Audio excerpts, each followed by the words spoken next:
aux institutions scolaires adventistes du territoire de l'Union des Antilles et Guyane française, en partenariat avec les familles, vise un parcours d'excellence pour les élèves et étudiants en les accompagnant pour un développement harmonieux de leurs capacités mentales, physiques, spirituelles, sociales, en vue de construire des hommes et des femmes porteurs et passeurs de solides valeurs. Faites le choix de l'éducation adventiste et devenez-en un promoteur.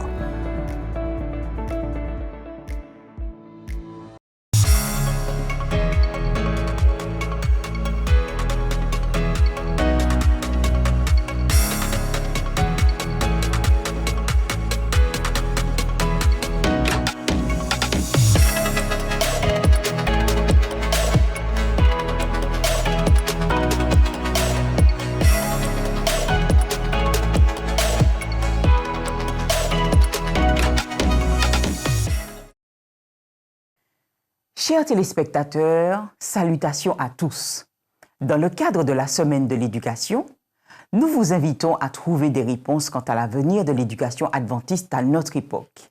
Soyez donc les bienvenus et bonne écoute.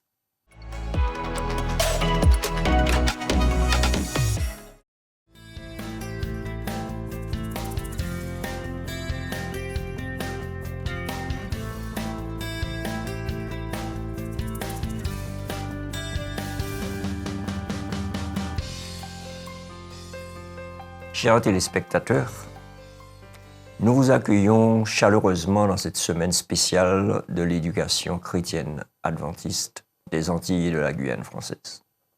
Nous croyons que les valeurs de l'éducation sont importantes parce que c'est Dieu lui-même qui les a données. Parlons de ce mot éducation. Selon le moteur de recherche Google, le mot éducation viendrait du mot latin educatio et du verbe latin ducere, qui signifie conduire, diriger.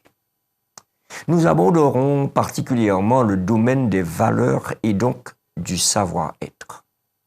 En tant que personne responsable au sein d'une famille, d'une communauté ou de la société, il ne s'agit pas pour nous de transmettre à la génération future seulement un certain nombre de connaissances, si vous préférez une instruction. Mais il s'agit aussi de la conduire, de la guider, cette génération, vers le savoir-être, par la transmission des valeurs fondamentales et intrinsèques au sein de notre monde, un monde qui est en déroute. À partir de ce postulat, en personne responsable, il ne s'agit plus de lésiner sur les moyens qui sont à notre disposition pour une société ayant besoin de valeurs indispensables au savoir-être. Nul d'entre nous ne devrait aucunement jouer au radin s'il veut que les générations à venir soient équipées des valeurs élevées de l'éducation. Elles doivent recevoir un savoir-être à toute épreuve, compte tenu de ce qui se pointe à l'horizon pour tous.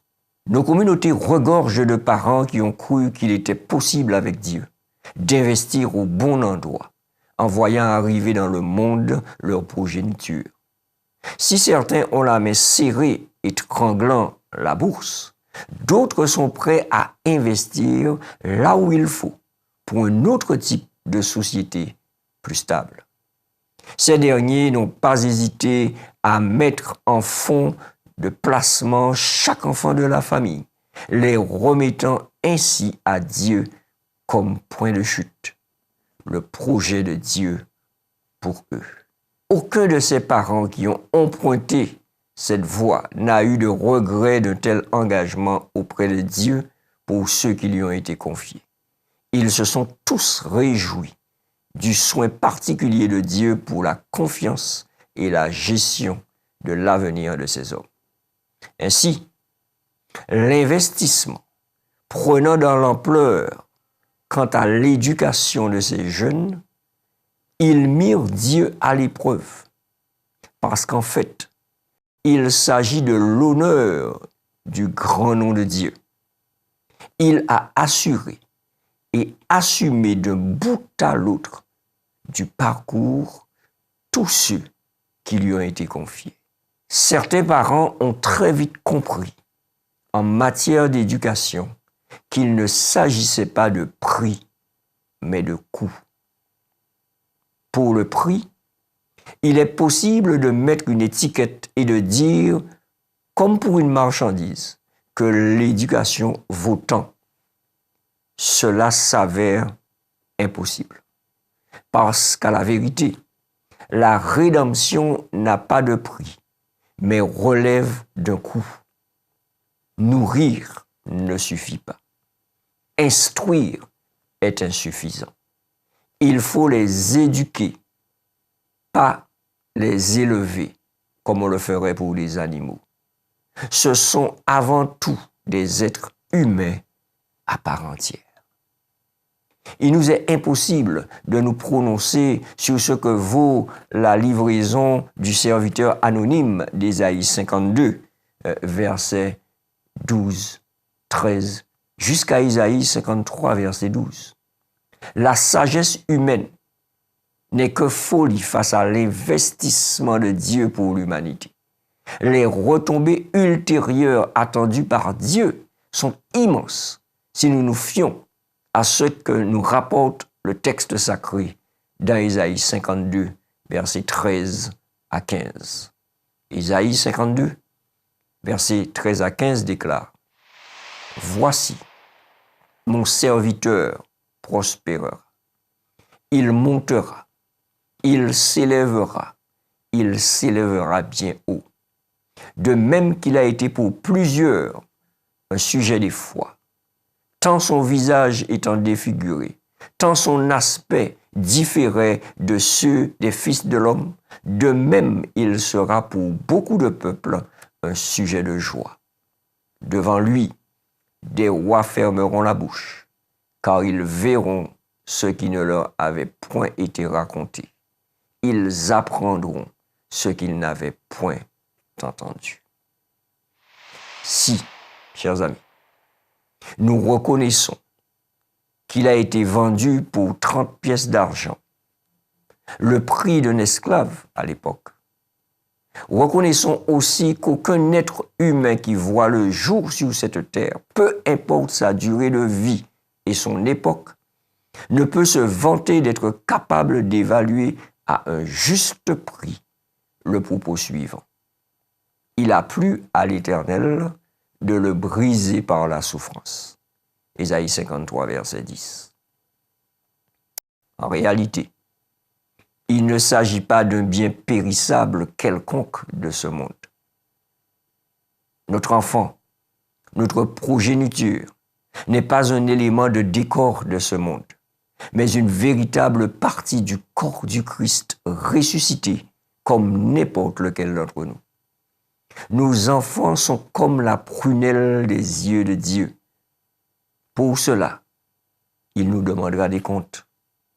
Car lorsque Dieu a ouvert ses mains afin de ramener la province, la planète, la terre sous sa juridiction, c'est d'abord pour les êtres humains qu'il a posé cet acte. Il nous a de même conduits en sa présence par la porte du ciel jusqu'à cette porte qui était déjà ouverte avant la fondation du monde. Et depuis que les temps se sont accomplis, il a libéré l'agneau de Dieu afin d'éduquer, c'est-à-dire conduire et guider les êtres humains vers le Seigneur, vers leur Dieu. Cette porte ne s'est plus jamais refermée jusqu'à ce jour. D'ailleurs, Apocalypse 4, le verset 1er, nous dit « Après cela, je regardai, et voici une porte était ouverte dans le ciel. C'est de là, de cette porte, qu'il déverse sur les étangs assis sur la terre les fruits de ses entrailles profondes. C'est de là que le Seigneur déverse ses bénédictions sur nous. Le flot de ce qui est répandu dépasse de loin ce dont les habitants de la terre ont vraiment besoin pour les retrouvailles éternelles avec lui. C'est de ses profondeurs, là où réside son esprit, qu'il se pourvoit en chacun de nous, nous éduquant jour après jour sur les richesses incompréhensibles de Christ. Pris dans le carcan de la médiocrité de l'offre de l'escroc de ce monde, nous sommes restés coincés trop longtemps dans la posture de l'instruction pour prendre la mesure de ce que Dieu nous propose pour le coût de son offre. Notre méconnaissance de la profusion de ce qui est répandu sur nous et en nous fait que nous avons beaucoup de mal à saisir le vrai sens de ce qu'il attend de nous.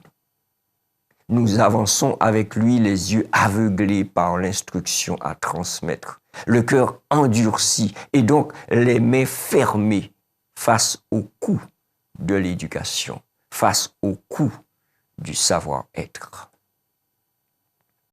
Un couple vivant avec un seul salaire a décidé de remettre les offrandes égales à la dîme en dépit d'un budget déjà serré, en plus avec 3 enfants scolarisés dans nos écoles depuis le plus jeune. Jusqu'à ce jour, Dieu n'a pas démérité quant à son engagement auprès de cette famille. Jamais ils n'ont eu de retard ni de dette quant aux frais de scolarité de leurs 3 enfants. Ils ont même réussi à faire des économies pour les études universitaires. Comme toujours,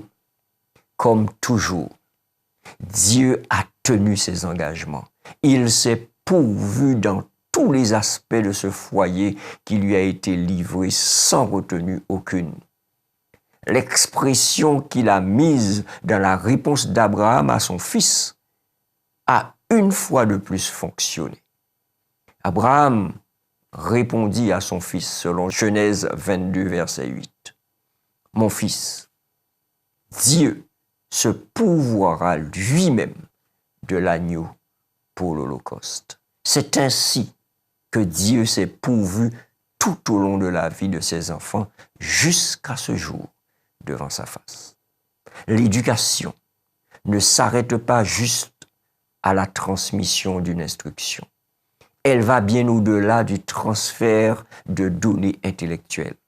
Il s'agit de savoir-être devant la face de Dieu, au sein de la communauté, au sein de la société, dont le coût ne peut être ni mesuré, ni évalué, encore moins estimé.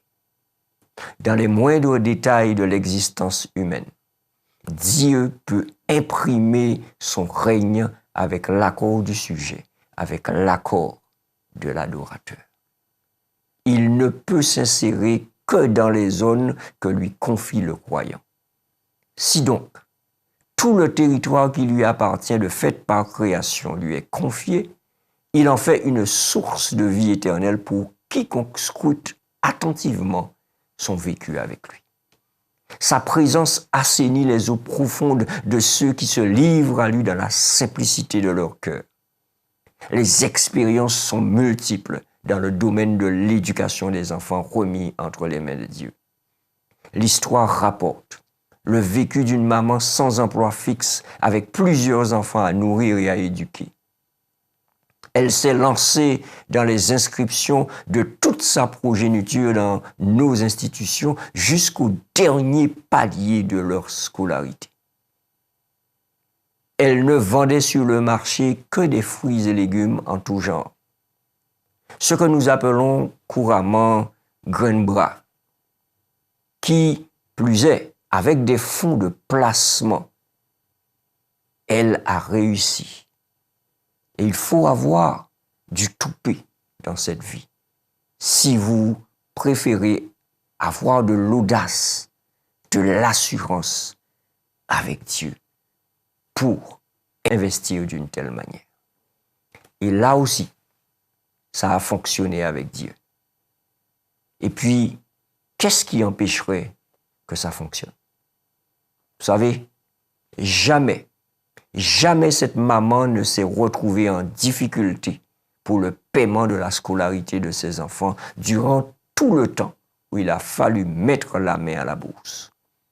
Son solde de tout compte à la fin de chaque année a toujours été net et bien propre en dépit des modestes moyens visibles qu'elle avait.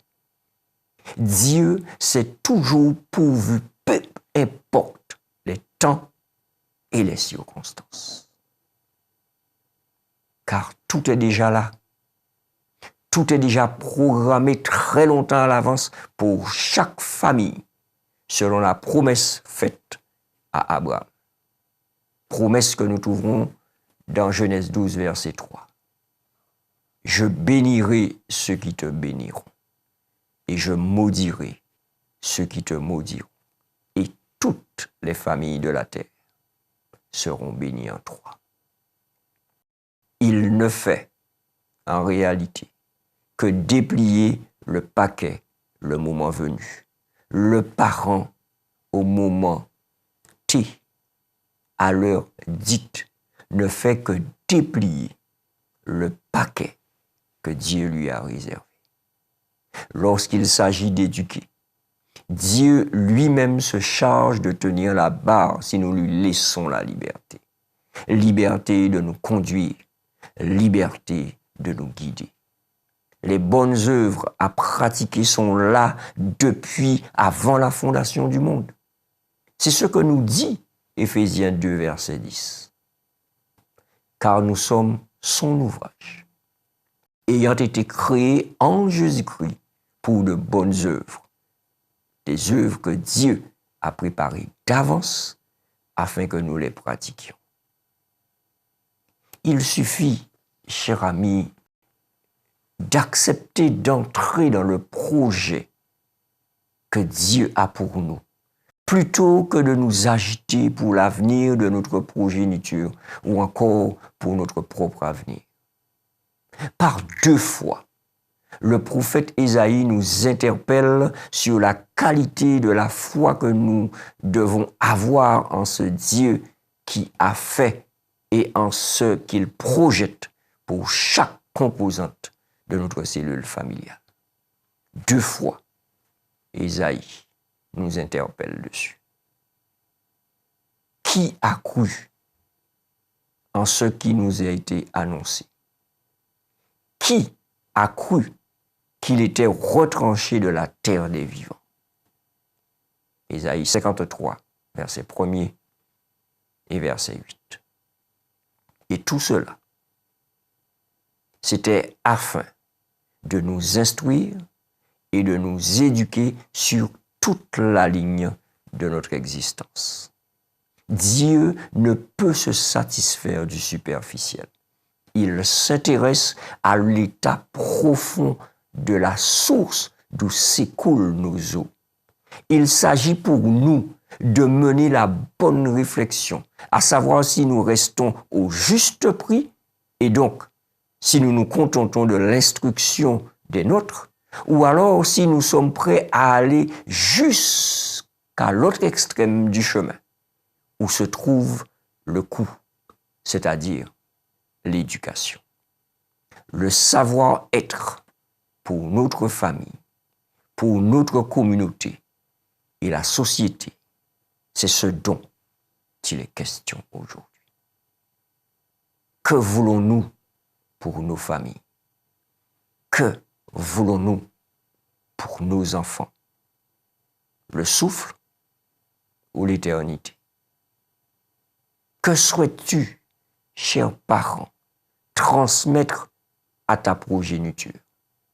Une instruction ou une éducation? L'instruction, elle reste là. Elle reste là où le souffle s'arrête. L'éducation, par contre, est sans limite comme l'éternité. Que choisis-tu? Le prix ou le coût? L'instruction ou l'éternité pour ceux qui te sont chers. Nous invitons chaque parent, chaque sponsor, chaque personnel à peser dans la balance de l'éternité le prix et le coût de l'éducation chrétienne de nos jours. Que nous puissions tout mettre en œuvre pour donner à nos enfants, à notre jeunesse, les moyens de développer un caractère à l'image de celui de Jésus-Christ. L'heure est venue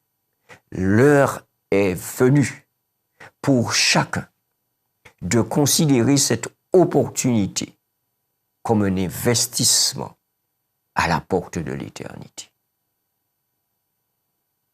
Que le Seigneur nous vienne en aide et que l'éducation chrétienne continue à accomplir sa mission dans nos vies. Amen. Je vais vous inviter à vous joindre à moi alors que nous prions. Notre Père et notre Dieu, nous voulons te remercier de ce que tu aies placé les jalons sur notre chemin, les jalons de l'éducation, pour nous donner direction, pour nous donner inspiration. Et aujourd'hui, nous avons compris qu'il est important pour nous de prendre en considération le coût de l'éducation, l'investissement, un investissement aux conséquences éternelles. Merci d'aider chacun dans ses orientations, chacun dans ses choix, de telle sorte que la nouvelle génération soit formée, soit éduquée, afin d'être une génération citoyenne dans ce temps, mais surtout dans l'éternité. Bénis chaque enfant, bénis chaque jeune, bénis chaque parent, bénis chaque personnel, enseignant ou encadrant. Et que, Seigneur, ta grâce repose sur notre système éducatif, repose sur ton peuple. Et que notre engagement puisse être à la hauteur de la gloire que toi seul tu mérites. En Jésus-Christ, nous te remercions avec action de grâce. Amen.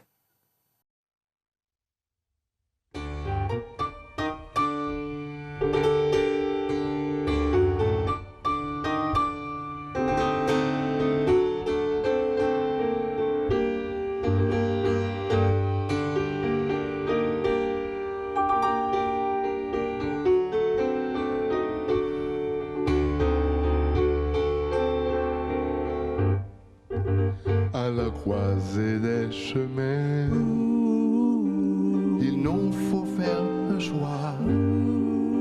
Pas facile de dire non quand tout le monde dit oui.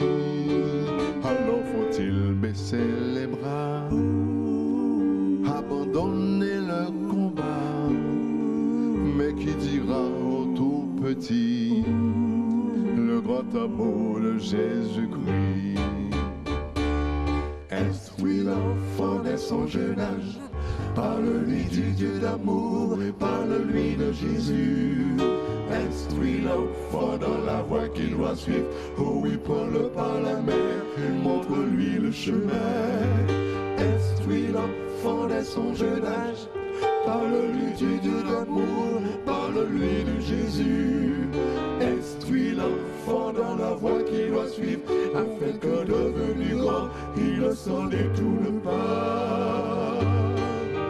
Qui fit le ciel et la terre, les astres et l'univers?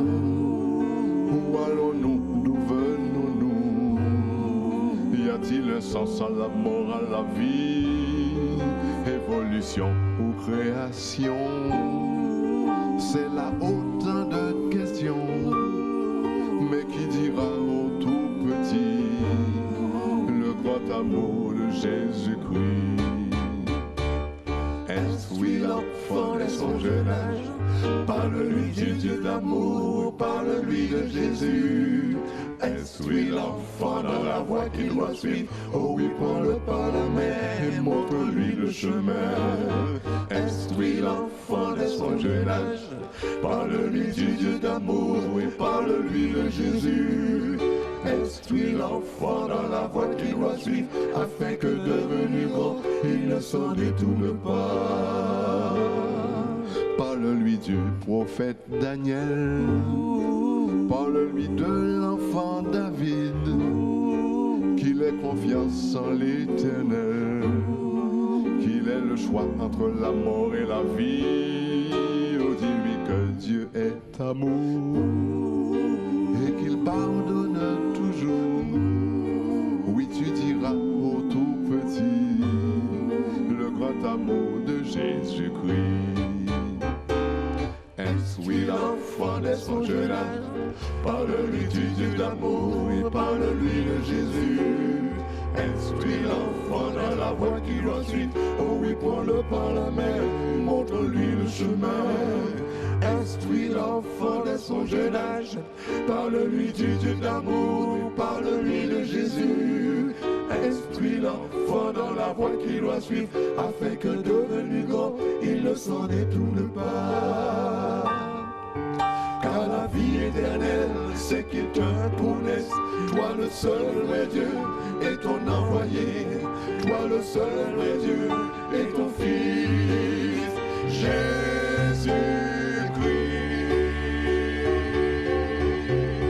Instruis l'enfant dès son jeune âge, parle-lui du Dieu d'amour, parle-lui de Jésus. Instruis l'enfant dans la voie qu'il doit suivre, oh oui, prends-le par la main et montre-lui le chemin. Instruis l'enfant dès son jeune âge, parle-lui du Dieu d'amour, parle-lui de Jésus. Instruis l'enfant dans la voie qu'il doit suivre, afin que devenu grand, il ne s'en détourne pas. Afin que devenu grand, il ne s'en détourne pas. Afin que devenu grand, il ne s'en détourne pas.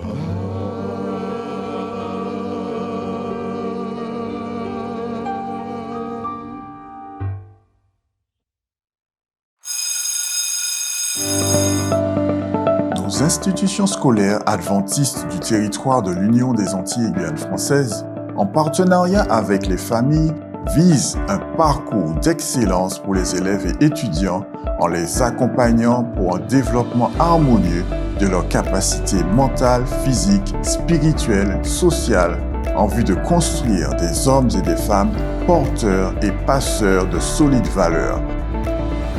Faites le choix de l'éducation adventiste et devenez-en un promoteur.